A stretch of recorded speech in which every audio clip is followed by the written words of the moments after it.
Olá pessoal, bom dia a todos. Olá pessoal que acompanha o blog da Cajucultura no Instagram. Um excelente sábado para todos nós, com muita saúde e paz. Bem-vindos ao nosso bate-papo de todos os sábados, né? Sempre trazendo temas de interesse da cajucultura nacional. E esse bate-papo, ele é uma parceria do blog da Cajucultura com o Instituto Caju Brasil e o canal da Cajucultura no YouTube, né? Então, por falar no canal da Cajucultura, quem ainda não conhece o canal da Cajucultura, tem mais de 50 vídeos disponíveis, todos versando sobre o agronegócio caju. Então, se você ainda não conhece o canal da Cajucultura no YouTube, visita, se inscreva e seja o primeiro a saber das novidades quando o canal lança um novo vídeo, né? E aos que estão chegando agora, já vejo que tem muita gente já participando aqui, por favor, se identifiquem e digam de onde estão assistindo, né? Qual a cidade de onde estão assistindo.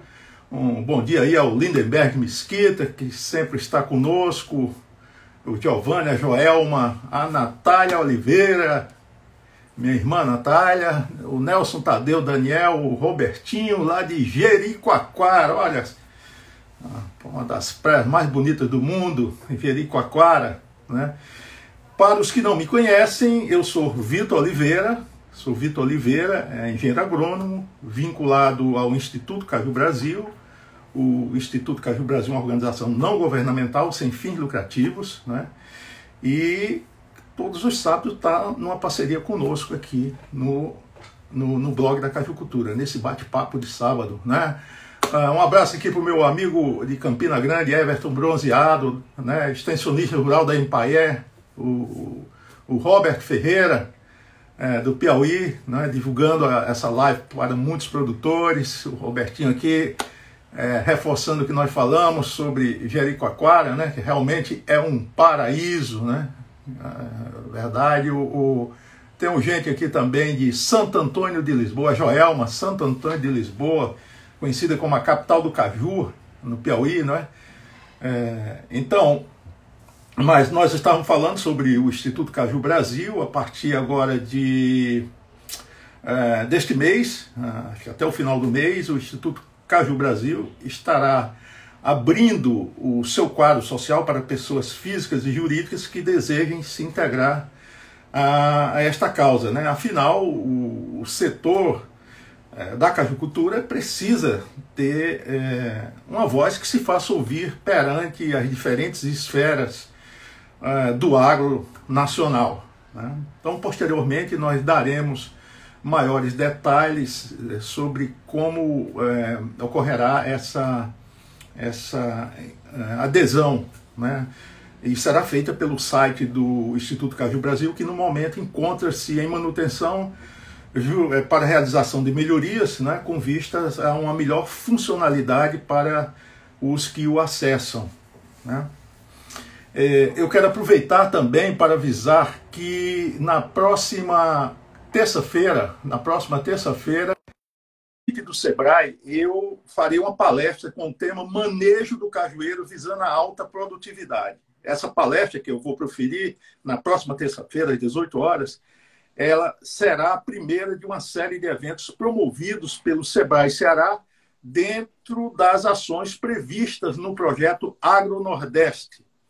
E, inclusive, no nosso Instagram já tem um anúncio dessa palestra, né? Vai ser a palestra de abertura de uma série de eventos que o Sebrae vai promover. Então, isso já é uma parceria entre o Sebrae Ceará e o Instituto Caju Brasil. Bom, pessoal, mas o nosso convidado de hoje, que já está conosco, como nós dizemos aqui no Ceará, é um cabra dos bons, né? E ele tem formação de técnico em agropecuária, graduação em gestão empresarial pela Universidade Estadual Vale do Acaraú, possui um MBA em gestão de agronegócio pela Universidade Federal do Paraná, né? E está, não sei se eu posso dizer, né, há mais de 30 anos, mas ele começou a trabalhar muito novo, né? Está há mais de 30 anos na Embrapa, atuando sempre na área da cajucultura, onde assim, colabora e joga em várias áreas, na área do melhoramento genético, na área de fitopatologia, na área de gestão de campos experimentais, então, nota 10. E, inclusive, ele focou muito na cajucultura, na parte de propagação vegetativa, manejo da cajucultura em campo e, principalmente, mecanização agrícola. Atualmente, ele integra a equipe de transferência de tecnologia da Embrapa Agroindústria Tropical, a nossa querida Embrapa. Eu estou falando do Raimundo Nonato Martins de Souza, mais conhecido como Raimundinho. Bom dia, meu amigo Raimundinho. Bom dia, Vitor. Tudo bem? Tudo Bom dia a bem? todos. Bom dia a todos, bom dia a todas. O áudio tá bom? Tá tudo tranquilo? Áudio tá ok? É, eu estou te escutando bem, né? Vamos Ótimo, se ótimo. quem está nos assistindo também estiver de acordo aí com a qualidade do som, só é dar um joinha aí, né? Isso, Um bom dia para minha isso. amiga Poliana. Bom dia, Poliana. O Edilmar Oliveira. Bom dia, Edilmar. Bom, Raimundinho, então, mais uma vez, muito obrigado pela sua disponibilidade, pela sua presença aqui conosco, né? Esse é um bate-papo que já é tradicional e sempre trazendo capa dos Sim. bons, assim como você, né? É, Obrigado. Raimundinho, o nosso tema aqui hoje é um tema que você domina muito bem, não só na teoria, mas principalmente na prática, né? Que é essa questão da mecanização, né? Eu começo logo. Nós vamos fazer o seguinte: vamos reservar aqui o primeiro tempo do jogo para algumas perguntas e o segundo tempo, né, que são os segundos 30 minutos, a Sim, duração desse sim. bate-papo é só 1 hora, para fazer algumas perguntas. Eu começo logo de bate-pronto perguntando qual a importância, no seu entender, da mecanização na cajucultura. Bom dia a todos, bom dia a todos. Pessoal do nosso estado do Ceará, Piauí, Rio Grande do Norte, Bahia, né? Onde a cajucultura está se fazendo presente, né? A cajucultura, Vitor, ela é de grande peso e importância. A mecanização é de grande peso e importância na nossa cajucultura, como ela é em qualquer agronegócio, né? Hoje, o Brasil ele é o bam-bam-bam no agronegócio, na produção mundial de soja, mas se nós olharmos, se não tivesse uma grande áreas mecanizadas, ele provavelmente não conseguiria atingir tanto. Na cajucultura, da mesma forma. Nossa cajucultura ficou muito carente, né? Começou a implantar na década de 50, e se nós olharmos a nossa cajucultura, ela não estava bem fincada em cima dos pilares básicos do agronegócio. Nós vamos olhar biotecnologia. Nós começamos na década de 50 Uhum. sem variedades, sem cultivares, sem clones, né? Uma questão de reflorestamento. Indústria química é um segundo pilar importantíssimo. Nossa cajucultura, até pouco tempo, a gente sofria com defensivos agrícolas que eram registrados. Era um sufoco para a gente, na verdade. Então, a gente Uhum. tinha, puxando das outras áreas, os corretivos, os demais materiais químicos, né? Fertilizantes foliares, isso, aquilo, outro. E aí entra a mecanização. E a mecanização, por muito tempo, no cajucultura era só trator e grade. Mas a mecanização ela é importantíssima para quê? Primeiro, conforto do operador. Conforto e proteção do operador. Segundo, para a questão de ampliar a sua produção, né? O produtor ele pode ampliar sua produtividade, sua área plantada, em função de uma área mecanizada. Né? Mecanizado, se eu trabalho com 10 hectares, se eu for mecanizar um pouco mais, eu posso ir ampliando essa área. Né? E, consequentemente, aumentar a rentabilidade e reduzir custos. Né? Pois é, Imagina, eu Raimundinho, quero apenas. essa questão do custo realmente, hoje, mais do que nunca, é extremamente importante. E nós sabemos Sim. que um dos fatores que tem assim, afligido muito a, os cajucultores é justamente o custo da mão de obra. Né? O custo da mão de Hum, obra. Com o preço da castanha, que infelizmente ainda não é o justo pago sim, ao sim, produtor, verdade. então o produtor ele tem assim que fazer mágica para conseguir fechar as contas no final. E muitas vezes Verdade. essa conta não fecha, e nós sabemos que cada vez mais a escassez de mão de obra no campo, né, em função do êxodo rural para as grandes cidades, reforçam exatamente isso que você está falando aí, a questão da importância. Agora, muita Hum, gente pergunta, né, por exemplo, que tipo de trator porque quando se fala em mecanização, a primeira coisa que vem na cabeça é trator, mas a gente é sabe que a mecanização ela vai é além do verdade. trator, né? Verdade. Mas, Verdade. assim, pegando essa questão de tratores, quais são os tratores ideais para a cajucultura? É interessante, muito boa essa pergunta e muito interessante. É, em 2010, em 2008, 2009, quando nós assumimos a gestão do campo experimental de Pacajus e começamos a fazer projetos, você sabe, para conseguir maquinários, né? E eu cheguei numa das principais lojas aqui do Ceará, porque o trator ideal, pessoal, o trator compacto e o trator fruteiro. E eu cheguei na loja procurando esses trator, o gerente chegou e disse: Você é a primeira pessoa no estado de Ceará que procura essa máquina. Porque o pessoal só pede o trator convencional. Mas a palavra está sendo válida. O trator mais importante é o trator compacto, o trator fruteiro, o trator estreito. Né? Por quê? Porque eu preciso, se eu tenho um pomar de cajueiro ou não, nós vamos sempre ressaltar hoje que a gente tem que partir do cajueiro comum para o cajueiro não. Se eu tenho um pomar de cajueiro não, no espaçamento padrão 7x7, eu vou precisar de pelo menos 2 metros de rua para transitar no período da colheita para mim poder fazer, apanhar minha safra, para me fazer meus tratos culturais, não é verdade? Com E com os certeza. tratores enormes que a gente vê, você vai danificar seu cajueiro. Muita gente vai jogar o espaçamento 10x10 e vai Uhum, perder, vai deixar de ter um potencial maior da sua área, salvo se o objetivo dele é ter um consórcio ou outra coisa. Né? Mas se ele quer só uhum, a cajucultura, ele tem que buscar trator compacto e trator estreito. É, existe tratores começando com 1,10 m de largura. Certo? Um uhum, metro e dez de largura, já existem máquinas nessa largura. E baixinhos também. Existe trator 1,60 m de altura. Então, eles começam tratores compactos, tratores fruteiros, que são ideais.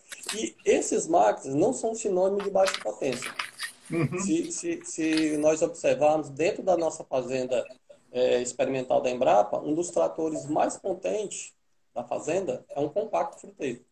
Tá certo? Então, a consciência de comprar é sempre um trator compacto, fruteiro, você vai ter mais versatilidade dentro do pomar.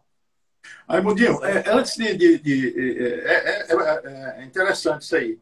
Mas você falou uma coisa importante aí, que a gente tem que sair do cajueiro gigante para o cajueiro anão.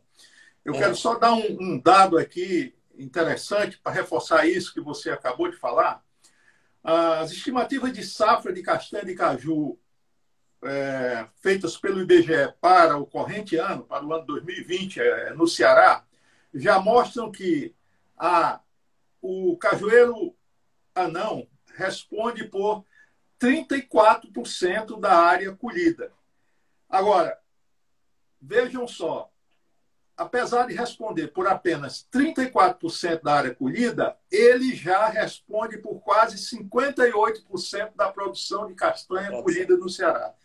Então, reforçando exatamente o que você falou, assim, realmente as ações governamentais, governo do Estado do Ceará, não só o governo do Estado do Ceará, mas os governos dos estados do Ceará, Piauí e Rio Grande do Norte, têm que investir fortemente na renovação dos pomares, né? Sim, sim, Até verdade. para que o Brasil volte a ocupar lugar de destaque no cenário internacional quando se fala em produção de castanha. Mas vamos voltar para o nosso assunto, porque senão eu passo o dia falando sobre isso aqui. Raimundinho, Tem assunto, a gente tem assunto. Né? Isso é um assunto que dá uma outra live. Mas é o seguinte, eu vou falar sobre isso na minha palestra de terça-feira no Sebrae. Mas uma coisa que as pessoas perguntam muito, Raimundinho, não, eu tenho uma área pequena, é possível, assim, existe um tamanho mínimo de propriedade para ser mecanizada, né? E só lembrando que quando a gente fala em mecanização, nós estamos falando só em trator, não. Então, minha pergunta para você é essa, que é uma preocupação de muitas pessoas. Não, eu só tenho 2 hectares, 3 hectares, 5 hectares. Existe um tamanho mínimo? Não existe um tamanho mínimo, Vitor. E até, eu gosto até de frisar que a mecanização ela começa lá na simples enxada, sabe? Na simples enxada nós já estamos falando de mecanização, né? Mas não existe um tamanho mínimo. Inclusive, hoje se mecaniza do sítio que você usa só para lazer e final de semana, né? Até a grande área empresarial. Não existe um tamanho mínimo, existe o que você tem que adequar é o equipamento à sua necessidade, né? Então, se você tem uma pequena área, você vai precisar de um pequeno equipamento. Se você vai ter uma grande área, mas se você hoje, até um sítio de lazer, você precisa cortar grama, não precisa? Então, quando você está usando cortador de grama, você está mecanizando só aquela atividade. Então, a mecanização, você vai apenas se adaptar o seu equipamento à sua necessidade. E hoje a gente tem diversas opções dentro do nosso mercado. Hoje nós temos muitas opções acessíveis, né? Que dá para o pequeno produtor comprar. Coisas bem acessíveis mesmo, interessante, muito interessante. Pois é, até aproveitando o embalo aqui, que vai muito em cima dessa última parte que você falou. Eu quero dar um alô aqui para a Lucivânia, né, que está nos assistindo, o nosso colega Marlos Bezerra, da Embrapa, que também está nos assistindo. Bem-vindos, né? Raimundinho, para pequenas propriedades, existe equipamento disponível, né? Quais são esses equipamentos? Eu me lembro que outro dia eu assisti uma apresentação sua, foi até num dia de campo do Sebrae, onde você apresentou assim, umas opções que aquilo, eu digo, pô, isso é a revolução, né? Quer dizer, pensar fora da caixinha, porque a gente pensa muito em trator e existem outras opções aí. Eu queria que você me falasse sobre isso. Justamente para a pequena propriedade, para a pequena cajucultura, existe equipamento disponível? Quais são esses equipamentos? Existe bastante equipamento disponível, como eu falei, conforme o tamanho da propriedade. Para ser bem claro, uma propriedade ela vai precisar de um trator de média potência, ela a partir de 30 hectares. De 30 hectares, 25, 20 hectares, eu posso tocar essa propriedade com um motocultivador, né? Que o pessoal chama um microtrator, mas na verdade o nome daquele equipamento não é microtrator, é trator de rabiça, né? Trator é todo equipamento que tem 4 rodas, né? Aquele equipamento que tem 2 rodas e um guidão, ele pode ser um trator de rabiça, né? Ou, que é o nome original dele, ou alguns equipamentos menores que são os motocultivadores. Existem motocultivadores, esses motocultivadores eles cultivam, eles têm enxada rotativa para cultivar, eles têm sucador para abrir suco, né? Eles cultivam, eles capinam, eles abrem suco, eles roçam, né? Eles servem de tracionamento para carretas, eles tracionam pulverizadores, né? Então, existe uma série de equipamentos que você pode agregar a isso e atender a sua propriedade, né? E alavancar, né, as suas atividades, tornar a sua atividade mais eficiente, mais produtiva, né? Então, existe esse tipo, se você tem áreas menores, ou também, como você falou aí, vamos pensar um pouquinho fora da caixinha, né? Aqui no Ceará a gente usa muito, eu gosto muito, usa-se muito quadriciclo para praia. A gente fala em quadriciclo. Era isso que eu ia perguntar. Pois é. Muito bem. Só que eu queria que você falasse sobre isso. Se nós olharmos na Europa, o quadriciclo ele é um veículo agrícola. Certo? Ele é um veículo agrícola. Então, As Aqui a turma pessoas que usa para andar na praia, para subir andar na dunas, duna. né? Isso. Então ele é um veículo 4x4 agrícola. Existe grade para ele, existe roçadeira para ele, existe pulverizador para ele. Então ele faz uma série de trabalhos, né, Aham. que você pode tocar na pode tocar na propriedade, né, com um custo bem menor do que um custo de você. Quando eu falo custo, eu faço custo de investimento inicial, bem menor do que um custo de um trator. Tá certo? Pois é, Então, isso ajuda muito o produtor. eu vi, inclusive, nesse dia de campo que você apresentou, um vídeo com um quadriciclo fazendo, às vezes, de um trator com implemento acoplado. Quer dizer, e o custo, eu Sim. imagino, tem ideia de quanto é o custo hoje de um quadriciclo desse? E a Olha, eu já comparação com o tive. preço de um trator? Você adquirir um trator dos mais compactos, né? Falando de trator de 4 rodas, mais compacto, ele vai sair dos mais baratos, vai sair em torno acima de R$ 60.000. Só o trator. Eu gosto de lembrar que o trator sozinho não faz nada. O trator Claro. ele só traciona e ele tem a tomada de força para acionar. Se você adquirir um trator, você não faz nada. Com o mesmo recurso financeiro, mesmo os 50, 60 mil, você compra o quadriciclo, compra pulverizador, compra grade, compra carreta e compra roçadeira. Certo? Então, você equipa, por exemplo, uma propriedade de 25 hectares, você equipa Uhum. ela todinha para fazer isso com bem menos custo, né? Com bem menos investimento, vamos dizer assim. Certo? E vai tornar a coisa bem mais fácil. Então, você tendo... Porque o básico que nós avaliamos para a cajeicultura seria a capina, que você pode fazer capina com, até no processo, grade leve. Tanto existe, eu costumo falar grade pesada só em preparo de área. Grade pesada, Uhum. grade leve, o ideal é fazer a capina mecânica, a capina com enxada rotativa, né? A gente sabe que o pessoal faz no sertão porque ele só tem a grade, né? E muitos deles utilizam grade pesada que não é recomendado. Então, Uhum. a grade leve tem menos de 800 quilos, né? Então, a de um quadriciclo ela não pesa quase nada. E ela arrasta, faz a capina. Então, tem roçadeira, tem pulverizador e tem carreta para ele, né? Detalhe, ele é pulverizador, ele não é atomizador. Existe diferença entre dois equipamentos, tá certo? É tanto que Certo. eu estava listando aqui em termos desse nosso bate-papo os equipamentos e existe equipamentos, ferramentas manuais, a mecanização com ferramentas manuais, equipamentos mecanizados, né? Uhum. E equipamento mecanizado de tração manual e por aí vai. Então, uma infinidade de coisas, mas o trator ele só funciona bem, não adianta você ter só o trator. Inclusive, às vezes, as prefeituras de interior, o governo, eles adquirem, quando o pessoal acha que está mecanizando, eles adquirem, normalmente vê, um trator e uma grade. Um trator Tá. e uma grade. Quando E muito uma reduzir muitas carreta, coisas. né? Quando muito uma carreta. Mas é isso que você Quando falou. muito a carreta. Realmente, o trator, sem os implementos, ele simplesmente não faz nada, né?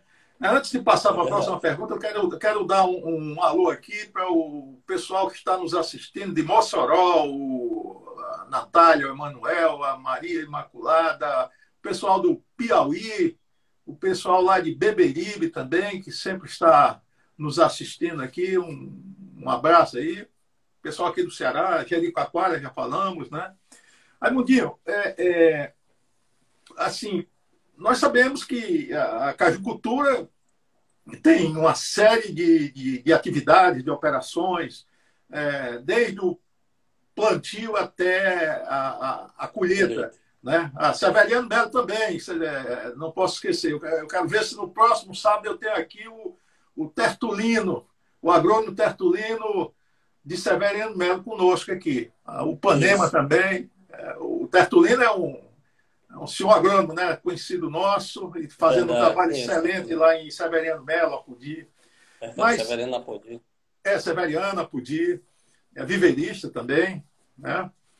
Ó, Petrolina também está participando aqui com o nosso amigo Valdeci Queiroz. Mas quais são as atividades, voltando ao que eu estava falando, quais são as atividades possíveis de serem mecanizadas na cajucultura?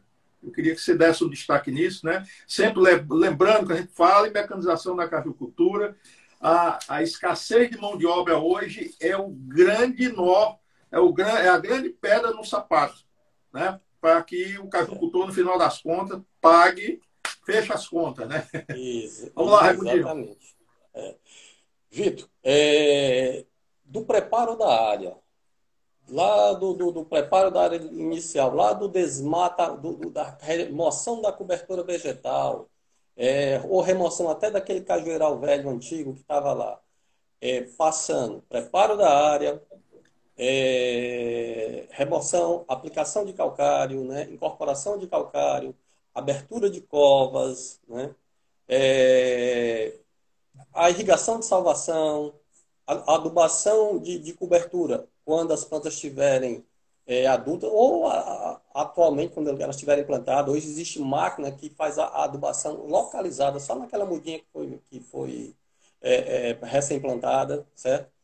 O roço, a capina, a pulverização, né? Então, você vai caminhando todos os tratos culturais e chega no manejo de poda. Manejo de poda, hoje a gente começamos com uma máquina, uma tratorizada, e faz excelente resultado, né? Ela não faz poda seletiva. A poda seletiva é feita manualmente, né? Então, passando todo esse processo, você consegue mecanizar no caju. O que nós não conseguimos fazer ainda? Nós não conseguimos ainda plantar, né? E adubação de fundação, certo? Mas até cobertura nós fazemos. E podemos chegar, eu poderia até, a gente pode ter uma luzinha no fim do túnel já para colheita de castanha caída no solo. Isso, uma luzinha no fim do túnel, isso é protótipo. Daqui a pouco, Um eu queria docinho que na você boca. deixasse isso mais para o final, né? É, Que daqui a pouco nós vamos mergulhar nessa história aí, que é um dos grandes desafios.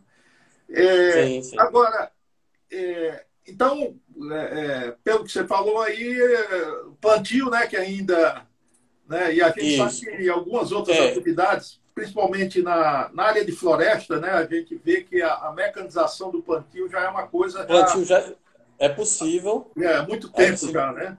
Então, já, se você observar, a muda em tubete do eucalipto já é plantada, né, mecanicamente, né? aham, Eu acho perfeitamente que é possível adaptá-la para o caju, né? Só que como uhum, nós temos um horizonte com caju de 25 anos, no caso, quando a gente estava na atividade em Pacaju, nós podemos focar mais no necessário, no mais essencial.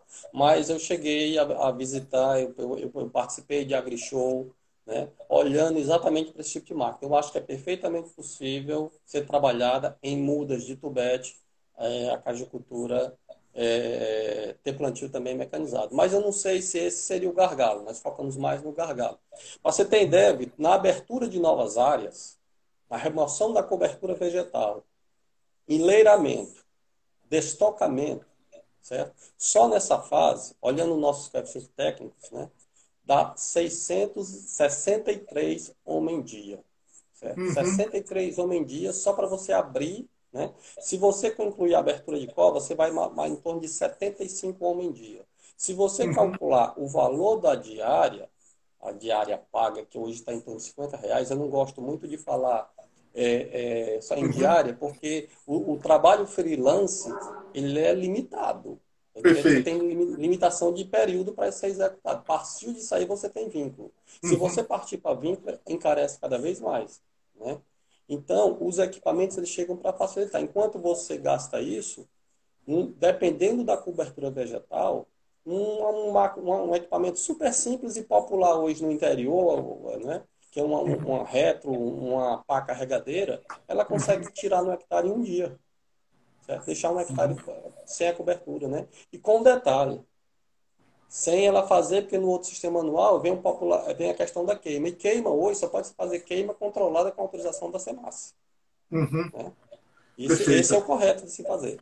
Né? E o Uhum, outro não. O outro você juntas, né, o material. E ainda tem o triturador hoje. Os trituradores florestais estão chegando e estão triturando tudo, devolvendo todo aquele carbono que está naquela material, todo aquele material devolvendo ao solo, para você fazer um uhum. novo plantio sem nada de queima. Né? Então, é bem interessante esses equipamentos também. Que ainda, eu só conheço um no estado do Ceará. Certo? Ramudinho, ah, antes da próxima pergunta aqui, dar um alô aqui para o pessoal de Rodolfo Fernandes, no Rio Grande do Norte, que está nos assistindo, a Silvia, lá de Rodolfo Fernandes, também o pessoal de Capuí, aqui no Ceará, que também Sim, está nos assistindo. tem excelente plantio em Capuí. E Capuí também, conhecido também pelas suas praias, pela beleza das suas praias. Raimundinho, dentre as atividades, você falou sobre as atividades possíveis de serem mecanizadas. Agora, dentre as atividades possíveis de mecanização, assim, na sua opinião, quais são as que necessitam de maior cuidado, de maior atenção especial e principalmente no que diz respeito à questão de calibração? Vitor, existem algumas atividades que recebem atenção especial, certo? As atividades que utilizam no ato do preparo, aplicação de corretivo, você calcular direitinho para o equipamento aplicar realmente o que foi mandado na sua análise de solo, certo? Uhum. A adubação de cobertura também, você realmente aplicar aquilo que é necessário na planta, que em função da sua análise de solo, e a pulverização. Eu chamo até a atenção, Vitor, na questão da aplicação do corretivo, que está envolvida direto com a mecanização. Quando você faz a aplicação do seu corretivo, Do vamos dizer calcário que aí, no caso, né? o laboratório mandou aplicar no resultado, olha, vai precisar calcário 1 tonelada por hectare, certo? E ele recomendou essa 1 tonelada de 0 a 20 centímetros. Foi o que ele Certo. orientou. Você calculou a sua máquina, 1 tonelada, botou ela uniformemente, jogou aquilo tudo em cima da área. Perfeito. 1 tonelada. Aí de agora que nós vamos fazer o quê depois? Vamos incorporar, não é verdade? Só que o operador estava desavisado e soltou a grade para incorporar 0 a 40. O que nós fizemos? Nós diluímos a quantidade de calcário a ser aplicada. Então você tem que ter atenção à profundidade recomendada, o que a grade vai trabalhar. Senão você vai diluir ela um pouco a quantidade. Então você já pede tudo para fazer a incorporação total. Esse é um primeiro cuidado que nós temos que ter de calibração. Depois vem calibração das máquinas. Hoje, aquela máquina que nós apresentamos, nós temos ela na Embrapa, né? E ela faz adubação em linha, né? Na faixa. Ela tem condições de jogar no mínimo 15 gramas por metro linear. E ela vai jogando, você vai subindo, vai calibrando, né? Porque é interessante que hoje, enquanto a agricultura no Brasil, nas grandes culturas, no Centro-Oeste, a agricultura sempre trabalhou pela média. Nós fazemos um zigue-zague no hectare, colhemos a amostra, fazemos a média e aplicamos. Hoje, nas grandes culturas, acabou essa história de média. Você faz por talhões, conforme o talhão está necessitando. E a máquina vai lá, ela tem o produto que ela tá ali, seja numa aplicação, seja no corretivo, numa adubação, seja no defensivo. Ela tem sensores, muitas vezes, sensores de solo ou só via GPS. E ela solta aquilo conforme ela vai chegando naquela área. Né? Nós, no Cajupira, não chegamos nisso ainda, mas um dia vamos chegar. Mas vamos, pelo menos, se a gente... Agricultura de precisão, né?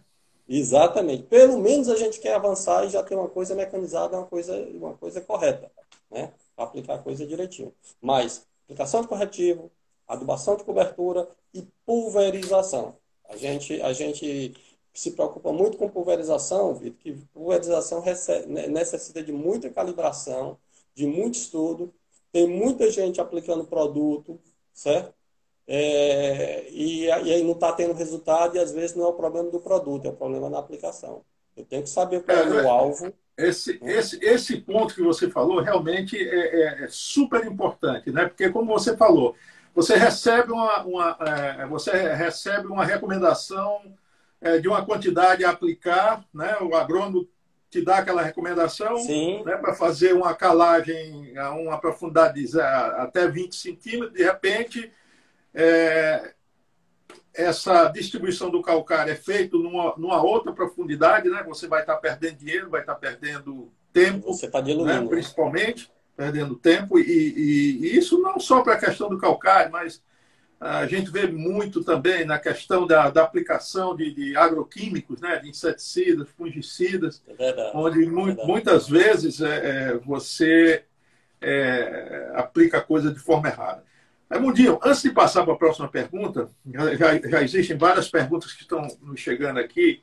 Quero dar um alô aqui para o pessoal, já falei, Rodolfo Fernandes, o pessoal de Ocara, o Fábio Paiva. Um abraço, Fábio. O Fábio é um dos que está agendado aqui para o mês de agosto, conversar conosco aqui para falar sobre a questão da colheita de castanha, sobre as mini fábricas, que é uma das maiores autoridades no Brasil sobre esse assunto. Então, o Fábio já está escalado aqui para o mês de agosto.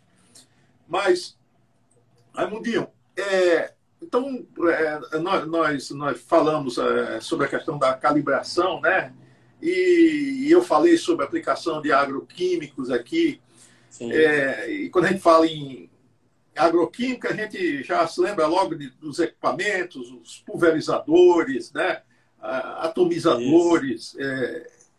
Existe uma diferença entre o pulverizador e um atomizador, né? Eu acho que isso é uma questão importante. É verdade. É uma boa pergunta, Vitor. É uma pergunta, a gente está assim, como está dizendo aqui, é um bate-papo. É uma excelente pergunta. O seguinte, muitos se referem a atomizador como um pulverizador. Todo mundo chama de pulverizador. Na verdade, nós temos um pulverizador costal manual, certo? Nós temos o pulverizador costal motorizado e nós temos atomizador costal motorizado. E temos os tratorizados também. O pulverizador motorizado, ele usa uma bomba centrífuga. Tem né, se for costal motorizado, usa uma bomba centrífuga. Os tratorizados usam bomba centrífuga e bomba de pistão. Essa bomba é quem pressuriza a cauda contra o bico para fazer a tua aplicação. O atomizador, ele além da bomba centrífuga, ele tem uma turbina ou um ventilador que joga um fluxo de ar que ajuda a quebrar e reduzir o tamanho da gota, direcionando o teu jato em função de onde está o teu alvo, certo? O atomizador, ele trabalha com um tamanho de gota bem menor, certo? Uma gota bem menor, por isso que o atomizador ele consegue em fruteiras, ele é bem mais recomendado, ele consegue chegar a grandes alturas, né? E o pulverizador não. O pulverizador, como ele trabalha com uma gota um pouco maior, essa gota ela pesa mais, ela tem um DMV maior, diâmetro médio volumétrico maior, e ela pesa, ela tende a ir logo para o solo. Consequentemente, o pulverizador sofre menos deriva. O atomizador sofre mais deriva.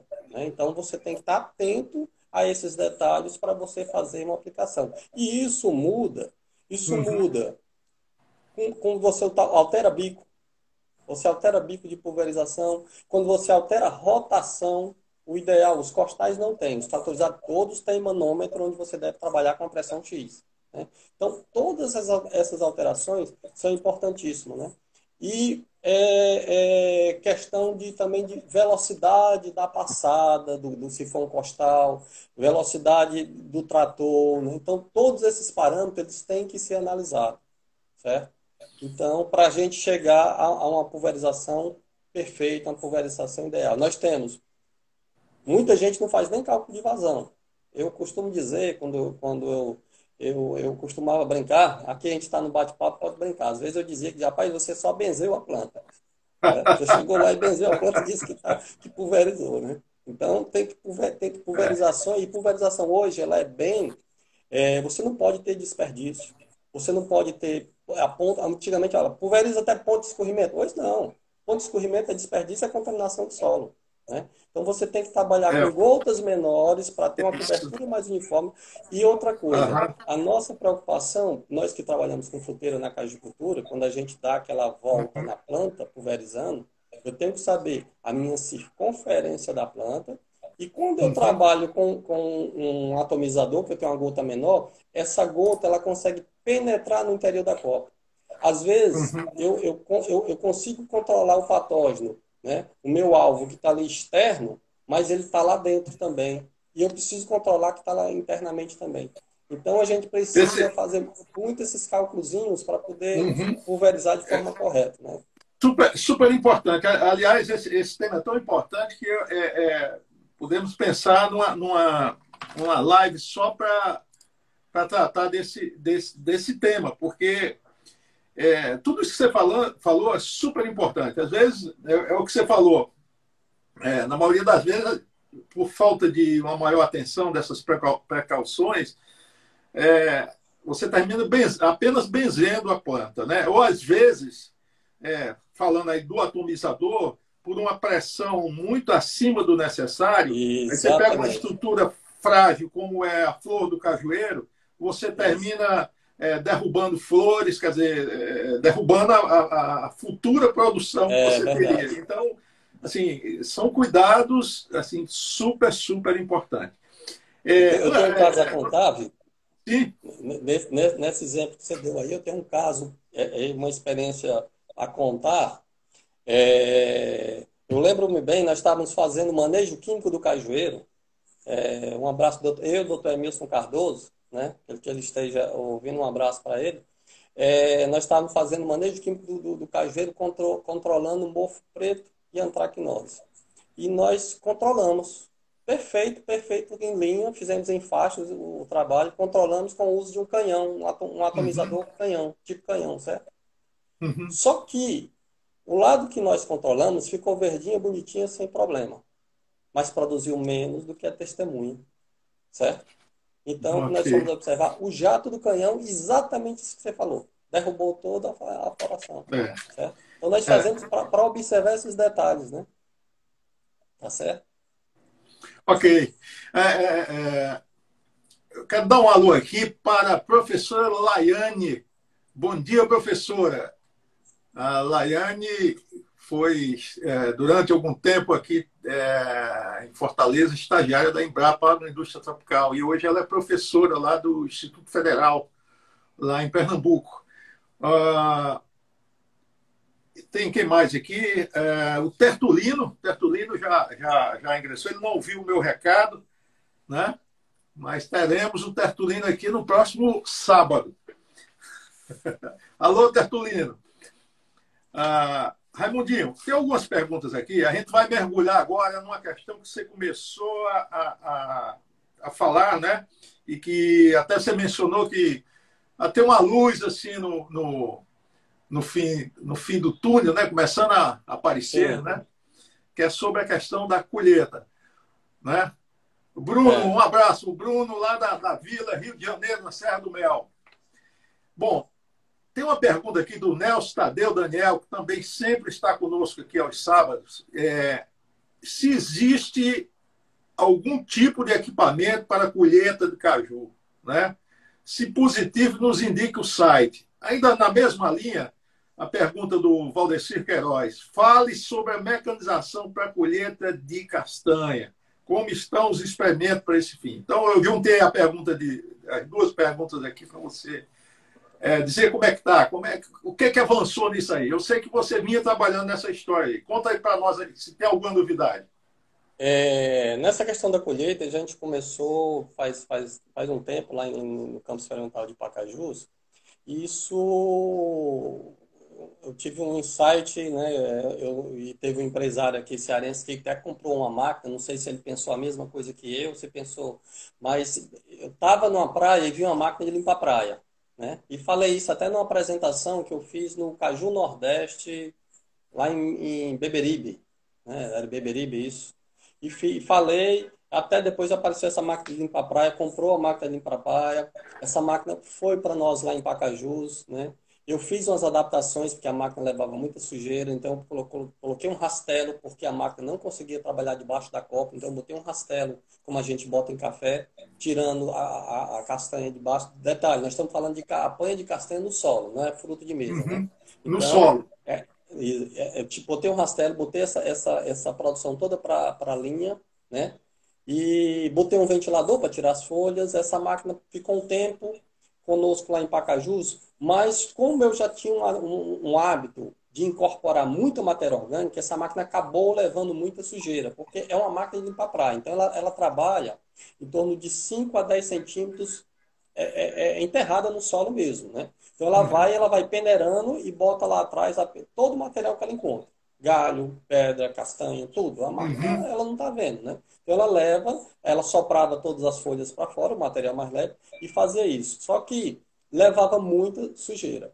Se a propriedade estiver bem limpa na área arenosa, bem limpa, limpa, limpa, sem matéria orgânica, até que ela dá mais resultado. Aqui em Beberibe, existe uma empresa que está com uma e até pouco tempo eles me deram a informação que estavam satisfeitos. Então, nós começamos a conversar, nós já tínhamos conversado bem antes disso com a empresa de São Paulo, no caso, quando estávamos trabalhando na podadeira, né? Na podadeira, a gente trocou as informações sobre o cajueiro e desenvolvemos uma excelente podadeira para caju anão, né? E essa aí existe outra, né? Que atende a fruteiras maiores. Então, conversamos com ele. Como é muito caro e são equipamentos, o que acontece com a nossa cajucultura? Nossa cajucultura, 65% são pequenos produtores com propriedade abaixo de 10 hectares. Em seguida, nós temos uns 30% até 100 hectares e a partir daí que vamos ter uns 5% acima disso, né? E são equipamentos caros, né? São equipamentos bem caros, né? Então, conversamos com a empresa disse, olha, eu não posso trabalhar só para caju, mas eu estou trabalhando para nozes. E ela desenvolveu um equipamento tratorizado, que está funcionando para nós, né? Noz moscada, e está desenvolvendo um equipamento, a pedido nosso, de olha, eu quero um equipamento pequeno, para pequeno produtor. Então, foi trabalhado também um equipamento a tração humana, que você empurra como um carrinho de supermercado. Né? Esse equipamento está sendo melhorado, porque também ainda pega muita sujeira, né? E ele pesa na areia. Mas já tem também outro equipamento que leva o dobro da capacidade de tração humana, impulsionado por um quadriciclo. Certo? Então, esses equipamentos estão sendo trabalhados para solos limpos e como eles trabalham na noz em São Paulo duro, está perfeito. Certo? A gente está quebrando cabeça com eles no solo arenoso aqui do Ceará. Que é a mais para a questão manual. Né? A maioria das áreas cultivadas por cajueiro estão em solos arenosos, né? Principalmente nas áreas litorâneas e tal. Mas eu acredito que isso assim, seria um sonho de consumo. Porque quando você tem alguma expectativa do lançamento disso no mercado? Para nós, noz moscada, eles já estão lançados. As nozes já estão lançadas, já estão funcionando e os resultados são bons. Né? Para o caju, a gente ainda precisa ainda se aventurar um pouco para poder definir. Nosso gargalo está só o solo arenoso quando você fala manual. O quadriciclo eu não testei com ele ainda, com esse equipamento. Eu acredito que ele vai funcionar muito bem, porque ele vai pegar e vai levar tudo. O que acontece, pessoal? Ele pega toda aquela castanha com penduro, com tudo. Mas você já está... Se você conseguir tirar aquilo do campo e já levar para um packing house para fazer o descastamento e a limpeza lá, já é grande coisa. Já é grande coisa aquilo que está no solo. Por quê? Porque hoje a colheita ela está 60% a 70% do custo anual do produtor de caju. Eu acho que com o quadriciclo ele vai funcionar bem melhor. Bem melhor. Ele trabalha empurrando, você não se cansa todo. O manual você cansa um pouco mais. E para esses equipamentos, eles já estão para nós, né? Acredito que algumas regiões com solo um pouco menos argiloso, ele vai funcionar bem, certo? A nossa preocupação vai ser esse solo arenoso. Esse é o que está o nosso gargalo principal hoje. E então a gente está conversando com eles outras soluções que possam melhorar, né? Que a gente possa conseguir melhorar. Então, já está saindo umas ideias. Talvez essa do quadriciclo a gente consiga também adaptar ela funcionar no sistema hidráulico do trator, totalmente lateral. Certo? Enchendo 2 a 4 caixas por vez. 2 caixas por vez, pelo menos. Tá certo? Isso tá caminhando. Esse é um projeto assim, da mais alta importância. Torcer para que a Embrapa invista bastante nesse tema, né? Principalmente para que a cajucultura venha a ter um melhor desempenho, principalmente do ponto de vista econômico-financeiro. Né? Tem uma outra pergunta aqui, Raimundinho. Para você comentar sobre a questão do roço mecanizado versus gradagem tradicional, assim, no que diz respeito ao impacto na produção do caju. Você tem alguma evidência sobre esses impactos, né? Quando você compara o roço mecanizado com a gradagem tradicional? Nossa recomendação da Embrapa é que a gente faça o roço nas entrelinhas e no período da safra faça apenas a capina embaixo da copa, né? Essa é a nossa recomendação oficial da Embrapa. Por quê? Porque quando eu estou fazendo isso, eu estou mantendo umidade no solo, eu estou mantendo matéria orgânicas, né? Principalmente nessas regiões de alta temperatura, tem temperatura do solo elevada. Então, eu tenho que dar alguma coisa favorecendo para a planta, certo? Uhum. Por outro lado, eu entendo a questão do produtor, principalmente no período chuvoso. Porque no período chuvoso, quando nós estávamos na gestão do campo experimental, o que que acontecia? A diferença de uma roçada para outra, 15 a 20 dias. Uhum. E esse óleo diesel pesa muito no bolso do produtor, certo? Claro. Quando eu faço a gradagem, certo? Quando eu faço a gradagem, né? Detalhe, eu gosto de frisar bem. Grade leve, pessoal. Grade pesada só se usa no preparo da área, quando não tem planta, certo? Grade pesada você vai cortar a raiz absorvente da planta. Existe as grades, né? A gente deu muito livro bate em grade, as grades evoluíram. Existe grade super leve, certo? Com controle de profundidade, certo? Então, o Uhum. que que acontece? A gradagem, você vai expor esse solo a alta temperatura. Eu Uhum. acredito que no sistema, né? No sistema mantendo a vegetação em cima, você vai produzir bem mais porque você vai manter mais água, vai manter matéria orgânica, certo? Essa produção vai ser elevada. Agora, eu não tenho essa informação para dar para o pessoal em termos de custo. Por quê? Eu vou produzir mais, Uhum. mas eu vou gastar mais diesel porque eu vou ter que roçar mais vezes, certo? No outro, eu vou produzir menos, certo? Mas eu vou reduzir muito a minha passada com o meu Uhum. maquinário, tá certo? Então, esse número, o custo, eu não tenho pronto para falar, certo? Mas é um resultado bastante interessante, a gradagem versus o rosto. O recomendável é a gradagem. O que eu recomendaria a pessoa fazer para ela conseguir reduzir custo e economizar é ela aplicar um herbicida dessecante Uhum. para o quê? Você manter a cobertura vegetal, manter o solo protegido, certo? Porque aí você vai dar um distanciamento bem significativo da planta. Essa história que a grade, ou passa a grade e produz mais, ela não vai produzir, você vai ter aquele solo vai estar muito exposto. Então, o recomendável seria um dessecante, certo? Para você manter o solo coberto. Esse seria o recomendável, tá? Manter só no rosto é muito caro. É perfeito, mas é muito caro, certo? Você não vai É, conseguir fazer 2 roçadas no ano, não. Você vai ter que fazer bem mais. E a é grade verdade. passa isso. E você falou uma questão importante que pouca gente se dá conta, é que a maior concentração das raízes absorventes do cajueiro, que são as raízes ativas, né? Nós Uhum, temos na planta a raiz de sustentação, as raízes responsáveis pela absorção de água e nutrientes. Essas raízes, no caso do cajueiro, a maior parte delas, cerca de 80, mais de 80%, 82%, para ser mais preciso, concentram-se nos primeiros 30 centímetros do solo. Então, quer dizer, essa questão da gradagem leve, e você falou que as grades realmente evoluíram, né? Então, isso assim é da mais alta importância, principalmente em período de seca, né? uhum, exatamente. Exatamente. Raimundinho, Então, sim, pode grade falar. pesada, nem, né, grade pesada em época de produção, nem pensar, certo? Grade leve. Então, claro que muita gente não tem, se você só tem condição de ter uma, né, opta pela leve mesmo. Aluga o equipamento de implantação de um projeto, qualquer projeto, a minha recomendação, se você vai implantar um projeto, você não compra uma reta escavadeira para limpar a área, você loca. Então, grade pesada, você loca. Você aluga aquela. Agora, é interessante que Uhum, você tenha para o seu manejo. Inclusive, que ela seja leve e deslocada para totalmente lateral para poder fazer debaixo da copa. Melhor uhum. do que a grade seria uma capinadeira. Raimundinho, tem aqui, eu vou ler aqui um comentário aqui do Tertulino.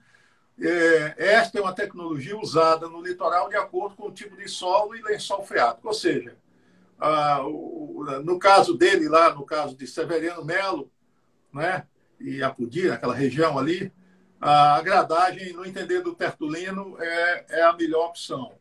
E tem também um comentário É o aqui melhor nós já custo-benefício. estamos, do João É o Melo, melhor custo-benefício, né? informando que no Vietnã existe equipamento de descastanhar, inclusive esse equipamento rodou em alguns grupos de WhatsApp, eu cheguei a ver esse equipamento. A pergunta dele é se não daria para a Embrapa importar essa tecnologia para o Brasil. Você O com a palavra equipamento, aí. o descastanhador. Um descastanhador. Sim. Esse Eu equipamento, acho eu vi esse vídeo.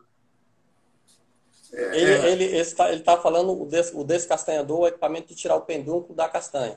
É Isso, isso? exatamente. Isso. Eu vi, Eu é um acho, equipamento um pouco rudimentar ainda. Na sim. realidade, o pedúnculo ele termina virando uma espécie de lixo, na realidade, né? Nessa colheitadeira tratorizada que tá trabalhando com nós, eu já conversei com o pessoal, disse, olha, vamos primeiro, a ideia era o seguinte, primeiro nós temos uma tomada de força do trator que aciona todo o equipamento. Primeiro vamos colher o equipamento do campo. Aí então, a conversa que a gente estava, depois a gente quer aproveitando, no ato da colheita, esse material vai passando, você ia tentar também descastanhar, aproveitando aquela energia que já estava, e devolver o pendúculo, deixar no próprio campo, para ser incorporado como matéria orgânica. Então, existe essa ideia, essa ideia, mas é para ser estudado. Mas eu acho que é possível fazer assim. Você tem Uhum. uma tomada de força. Tendo isso, é possível fazer isso acoplando a uma máquina grande que, além de colha, separe. Isso não é impossível de ser feito, não. Assim, nós já estamos indo aqui já para os 2 minutos finais, mas a conclusão que, pelo menos, fica para mim, acho que Foi rápido. para todos nós, é muito rápido, né? O que é bom passa rápido. Mas a conclusão Verdade. que fica é de que essa é uma área onde realmente a gente precisa investir bastante. Essa área da mecanização na cajucultura nas diversas operações, desde o descastanhamento, a colheita Precisamos, da verdade. castanha no solo, plantio, né, como você mencionou. Assim, eu acho que você deu uma visão muito interessante. E eu passo para você para as palavras finais. Né? Bom, mecanização ela é fundamental em qualquer agronegócio. A cajicultura não vai conseguir crescer se ela não tiver uma mecanização para ter custos mais reduzidos, né? E nós estamos aqui querendo cada vez mais colaborar com isso, com a nossa experiência. A gente quer divulgar, com nós que fazemos a Embrapa Agroindústria Tropical, divulgando essa nossa experiência para ver os produtores cada vez mais com equipamentos tecnológicos, né? Tecnológicos com equipamentos, fazendo correção de solo, fazendo aplicação. Então, é isso que nós queremos para todos, né? Queria aproveitar também hoje, amanhã, e desejar aqui a todos, né, um feliz Dia dos Pais, né, para todo mundo, nós somos pais, né? Desejar um feliz Dia dos Pais para todos aqui, já que a gente já está aqui nos finalmente, ok? Ok, Raimundo, olha, mais uma vez eu quero te agradecer a nossa Embrapa, a Agroindústria Tropical, né? Eu acho que tudo que nós discutimos aqui são temas muito interessantes para que a Embrapa venha investir, já está investindo certamente em pesquisas nessa área, né? Vamos torcer para que as novidades oriundas da pesquisa venham mais rápido ao público e ao mercado. Eu também quero aproveitar para desejar aqui um feliz Dia dos Pais, né, para todos nós, principalmente com muita saúde, né? Saúde e paz, né, Raimundinho? Que é o seu lema. Saúde Saúde e e paz. paz. E um abraço para todos e obrigado a todos que nos assistiram. E este vídeo vai ficar daqui a mais uma meia hora disponível no canal da Cajucultura no YouTube. Um grande abraço a todos. Até o próximo Obrigado. sábado. Ok. E estamos às Tchau. ordens, Vitor. Qualquer coisa, estamos disponíveis. Obrigado.